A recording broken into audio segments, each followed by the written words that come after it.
Hello students, welcome back. तो आज हम आगे बढ़ेंगे क्लास 10 साइंस में। रेस्पिरेटरी सिस्टम है, रेस्पिरेशन इन ह्यूमंस है। पर रेस्पिरेशन इन ह्यूमंस की एनिमेटेड वीडियो बनाने से पहले हमें रेस्पिरेशन को समझना पड़ेगा, इसीलिए आज ये छोटा सा लेक्चर है आपके लिए। तो रेस्पिरेशन का मतलब क्या होता है कि देखो, हमने फूड तो डाइजेस्ट कर लिया था, डाइजेस्टिव सिस्टम हमने पूरा पढ़ लिया था, फूड डाइजेशन हो चुका है कंप्लीट। अब हमें ये समझना है कि जब फूड डाइजेस्ट हो चुका है तो उसके बाद हम उसको किस में कन्वर्ट करते हैं। एट लास्ट हम उसे ग्लूकोज में कन्वर्ट कर देते हैं, ठीक है। प्लांट में भी ऐसे होता है, फोटोसिंथेसिस की हेल्प से हम क्या बनाते हैं, एट लास्ट ग्लूकोज बनाते हैं। अब उस ग्लूकोज को एनर्जी में कन्वर्ट करना, तो respiration is a process in which we convert glucose in the form of energy, ठीक है। तो इस प्रोसेस को हम क्या बोलते हैं, रेस्पिरेशन बोलते हैं। कई बार ऐसा होता है कि आप रेस्पिरेशन और ब्रीथिंग को एक ही प्रोसेस समझ लेते हो। रेस्पिरेशन और ब्रीथिंग में डिफरेंस है, बट उसे समझने से पहले हमें रेस्पिरेशन समझना होगा। तो रेस्पिरेशन में क्या होता है, ग्लूकोज कन्वर्ट होता है पायरुवेट में, ठीक है। ग्लूकोज कन्वर्ट होता है पायरुवेट में। इसमें 6 कार्बन का ग्रुप होता है, इसमें 3 कार्बन का ग्रुप होता है, ठीक है। ये आपने पढ़ भी रखा होगा, C6H12O6, ठीक है। आपसे पायरुवेट में कन्वर्ट होता है, 2 केस आते हैं। क्या? फर्स्ट केस आता है aerobic and second is anaerobic. Aerobic का मतलब है अगर रेस्पिरेशन होता है in the presence of oxygen, तो एरोबिक बोलते हैं। उसमें क्या होता है कि glucose with the help of oxygen, पहले पायरुवेट में, पायरुवेट के बाद वो किसमें कन्वर्ट हो जाता है, CO2 H2O प्लस में एनर्जी, ठीक है। और एनारोबिक के केस में किसमें कन्वर्ट हो जाता है, यहां पर कुछ केस अलग आता है। क्या बनता है, यहां पर कोई भी ऑर्गेनिक कंपाउंड बन सकता है, लाइक मेथनॉल बनता है, प्लस में कार्बन डाइऑक्साइड, प्लस में वाटर, प्लस में एनर्जी। तो इसमें एनर्जी क्या होती है, कम रिलीज होती है। एरोबिक के केस में एनर्जी क्या होती है, ज्यादा रिलीज होती है। होता क्या है कि सेल्स के अंदर, बॉडी के अंदर हमारे एडीपी प्रेजेंट होता है। एडीपी प्लस में एक और फॉस्फेट आया, इसका मतलब डाइफॉस्फेट जाएगा, एडेनो डाइफॉस्फेट, प्लस एक फॉस्फेट और आया, प्लस में एनर्जी आई, ठीक है। एनर्जी कहां से मिल रही है, रेस्पिरेशन के थ्रू हमें एनर्जी मिल रही है। ये कंबाइन होकर क्या बनाते हैं, एटीपी, ठीक है। इसी एटीपी को हम करेंसी ऑफ एनर्जी बोलते हैं। यानी किसी भी सेल को अगर एनर्जी प्रोड्यूस करनी है तो देखो, डिफरेंट वर्क करने के लिए सबको एनर्जी चाहिए। जैसे कि फॉर एग्जांपल हमारी जो ब्लड सेल्स हैं उनको पूरी बॉडी में सर्कुलेट होने के लिए एनर्जी चाहिए, तो वो भी क्या बनाती है, एडीपी की हेल्प से एटीपी बनाती है। और जब एनर्जी चाहिए होती है तो एटीपी इसी फॉर्म में वापस ब्रेक हो जाता है और एडीपी हमारे पास वापस आ जाता है। इसके पास एनर्जी लो होती है, ये यहाँ पर इनके साथ कंबाइन होके हाई एनर्जी सोर्स बनाता है, यानी हाई एनर्जी मॉलिक्यूल्स बनाता है, जिसे हम एडिनो ट्राई फॉस्फेट कहते हैं, ठीक है।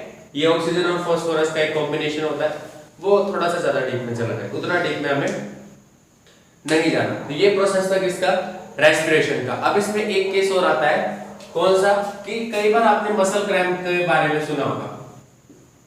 मसल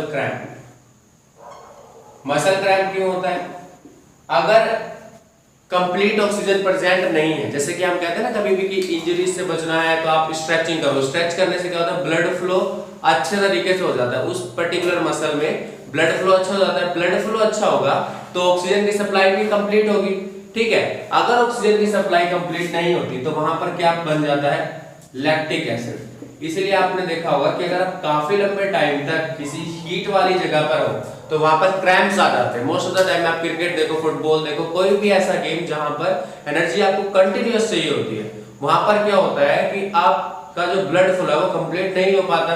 तो क्या होता है, अगर ब्लड फ्लो कंप्लीट नहीं होगा तो ऑक्सीजन कंप्लीट नहीं पहुंच पाएगा, और इस वजह से मसल्स में क्या बन जाता है, लैक्टिक एसिड, और इसी वजह से मसल्स में क्रैम्प आते हैं। फिर हम उन्हें क्या कहते हैं कि या तो हॉट बाथ देते हैं, या फिर क्या होता है, गर्म कोई भी चीज उसके आसपास लपेटने की कोशिश करते हैं। अब वो गर्म चीज क्या करती है, वो वहां पर ब्लड फ्लो को बढ़ाती है। ब्लड फ्लो बढ़ेगा तो ऑक्सीजन की सप्लाई पूरी हो जाएगी, ठीक है, और उससे आपको थोड़ा सा उस क्रैम्प में राहत मिलेगी।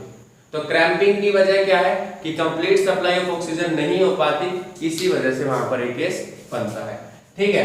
एरोबिक ये कहाँ होता है, माइटोकॉन्ड्रिया में होता है, याद रखना भाई माइटोकॉन्ड्रिया में होता है।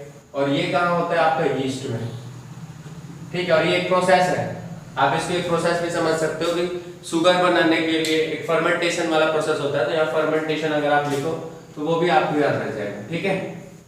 फर्मेंटेशन प्रोसेस में ऐसा होता है कि आप ग्लूकोज को ऐसे कन्वर्ट करते हैं, वो अलग केस है थोड़ा सा। तो ये पूरा किसका केस था, रेस्पिरेशन का। आपसे एरोबिक और एनारोबिक रेस्पिरेशन में डिफरेंस पूछ सकता है। पहला पॉइंट, एरोबिक में एनर्जी ज्यादा मिलती है, एनारोबिक में एनर्जी ज्यादा नहीं मिलती। इसमें कंप्लीट कार्बन कन्वर्ट हो जाता है, CO2 में इसमें कंप्लीट कार्बन कन्वर्ट नहीं होता, ठीक है। इसे आप और भी ज्यादा डीप में पढ़ सकते हो। सिंपली भाई एरोबिक और एनारोबिक में एक सबसे बड़ा डिफरेंस क्या है कि इससे एक तरीके की क्रैम्पिंग क्रिएट होती है एनारोबिक की वजह से। अगर ऑक्सीजन नहीं है हमारे पास तो हमारे पास क्या होगा कि क्रैम्प के लिए लैक्टिक एसिड क्रिएट होता है, इसमें ऐसा कुछ भी नहीं होता। यानी कि ये रिच सोर्स ऑफ एनर्जी देगा आपको, जहां पर भी कंप्लीट सप्लाई ऑफ ऑक्सीजन होगी वो आपको रिच सोर्स ऑफ एनर्जी का मिलेगा।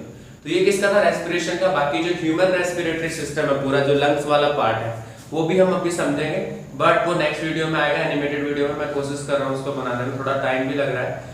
और प्लांट्स में भी रेस्पिरेशन होता है, प्लांट्स में रूट्स में ऑक्सीजन की हेल्प से वो रेस्पिरेशन करते हैं। अब एक बात और सोचने की है कि फोटोसिंथेसिस और रेस्पिरेशन एक दूसरे का रिवर्स है।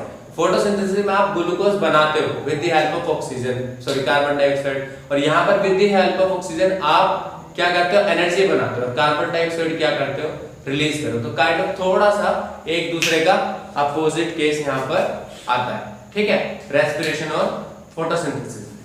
होप सो आपको रेस्पिरेशन का पॉइंट क्लियर हो गया हो, एरोबिक और एनारोबिक रेस्पिरेशन भी क्लियर हो गया हो। तो अब जो पॉइंट है, जो नेक्स्ट जो वीडियो आएगी रेस्पिरेटरी सिस्टम की, वो हम नेक्स्ट वीक पढ़ेंगे, ठीक है। बायो वाला चैप्टर थोड़ा लंबा चल रहा है, it's okay, but point two point हम चलने की कोशिश कर रहे हैं सो दैट कि आपको ये चीजें समझ में आए। और अब आपकी लाइव हुआ करेगी 8 बजे थर्सडे को, तो आप उस दिन आके कोई भी अपना डाउट पूछ सकते हो। तो मिलते हैं नेक्स्ट वीडियो में।